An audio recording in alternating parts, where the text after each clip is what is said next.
Got him. Okay, the Legacy playtest is back, and it looks like Notorious has been busy with a lot of updates. So here are 5 top tips to help you get the most out of this free-to-play, week-long demo that runs until November the 20th.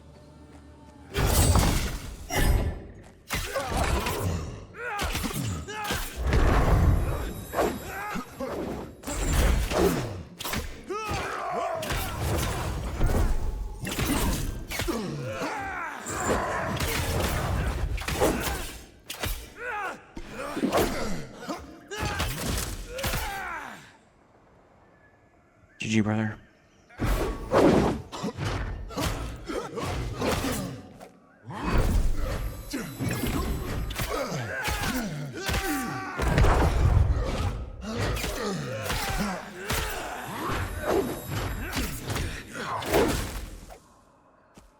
That was close, man.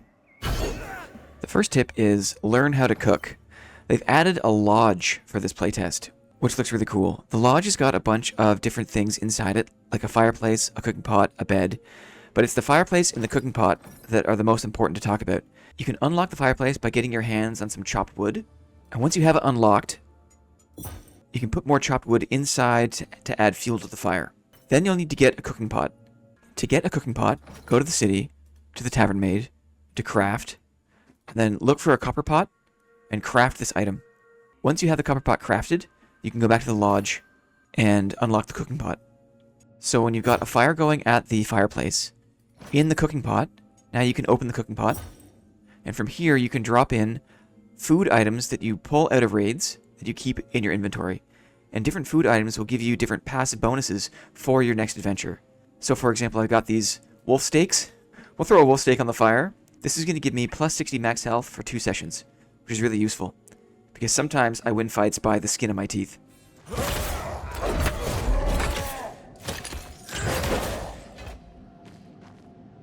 You can also look for slightly more rare ingredients, like this pumpkin. The pumpkin gives you plus 10 max stamina, which is really helpful for classes like a rogue. So we've got our steak in the pot, let's cook the meal. And this will be good for 2 raids into Greenwood. Cool. The next tip is that you can actually loot your own corpse, your own backpack, that's laying on the ground. For me, I like to play a lot in solos, and this means that if I die to mobs, if I die to a red skelly, or another player who doesn't want my stuff, it's totally possible for you to re-queue back into the same active map that you just died in. So if you die, when you die, take note of the time remaining on the map and your location on the map by pressing M. If you come back to the lobby and then re-queue for solos, chances are you're in that same lobby. So you can navigate back to the place that you died, find your backpack, and recover some, if not all, of the stuff that you dropped. This is super useful because it means you don't need to recraft some of your common items, or chances are you can get back your craftables or your heals from your backpack. It's super, super useful.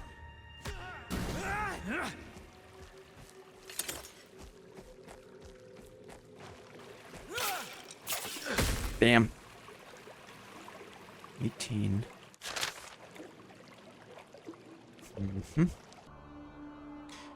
Yeah, there's 18 minutes left when I died, and now there's 16 minutes left after about 2 minutes of matchmaking. Oh, here it is. This has to be it. Oh yeah. This is me. The next tip is to learn how to perfect block on a rogue. There's a really great blocking mechanic in Legacy. The warrior and the rogue and the priest, I think, all have access to a style of blocking, a blocking mechanic. But it's the rogue in particular, and it's the twin swords on the rogue that give you access to the perfect block mechanic. To do a successful perfect block, wait until your opponent, whether that's a mob or a player, is just starting their attack. If you put up your block just before their attack hits you, you'll not only interrupt their attack, but you'll get a charge bonus for a counterattack.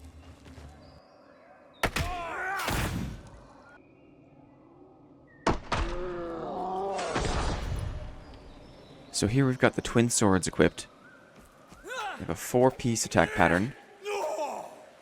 And also the ability to block. The charge attack looks like this. But if we put on these Chris daggers, twin daggers, See now, we have a much faster and longer attack pattern. And an alternate charge attack instead of a block. Here's the primary charge attack. So much more offensive. This one here relies more on the use of stamina to get out of the way of incoming damage because you can't block.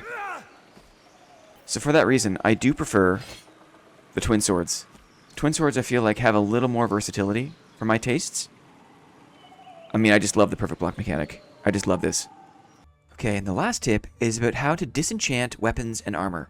Disenchanting and re-enchanting different weapons and armor is a great way to pass rarity from pieces that you can't use as a certain class to your preferred weapons or armor for that class. So here in my inventory, I've got some weapons that my rogue can't use. I've got this bow, I've got these axes, I've got this scepter. I've also got these pauldrons, these shoulder pieces for priest that I also can't use on my rogue.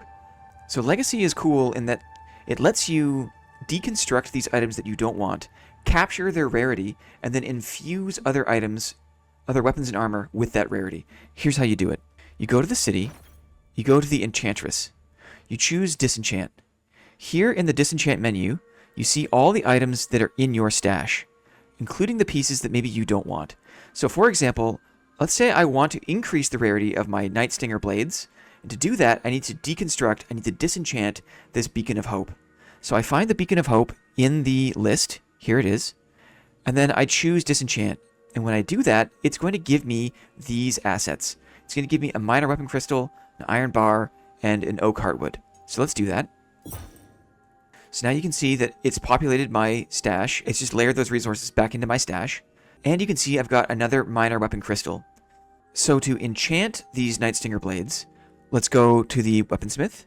Let's go to upgrade. And then let's find that common item in this list. Here it is.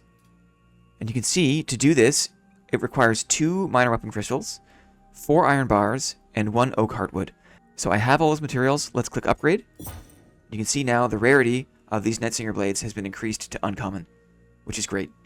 Let's do the same thing with this Duskcrawler's Visage. So I want to increase the rarity of this rogue armor, and to do that, I'll deconstruct the rarity of this uncommon priest shoulder piece. So I'll drop back to the enchantress, disenchant. Let's find the shoulders, the radiant spaulders. Here they are. And now I see when I disenchant these, I'll get a minor armor crystal, cloudweave cloth, and iron bar. Let's disenchant. You can see my cloudweave cloth increased by 1. So now I'll go to the armorer. We'll choose upgrade.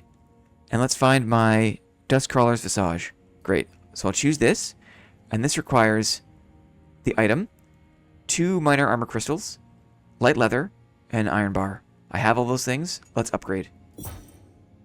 And now we can see in my stash, this headpiece has been increased to uncommon, which again is really great. So this is so awesome. It means you can pick up other weapons and armor that aren't related to your class, bring them back to your stash, and they're still useful to you. There's still value to that, other than just selling for gold. You can deconstruct, you can capture that rarity, that power, and then re-infuse that power into other armor and weapons that your class wants to use. It's great design. Okay, that's it for the video. I hope you found it useful. Quick and dirty. Which class is your favorite? Let me know if you are playing Legacy this week.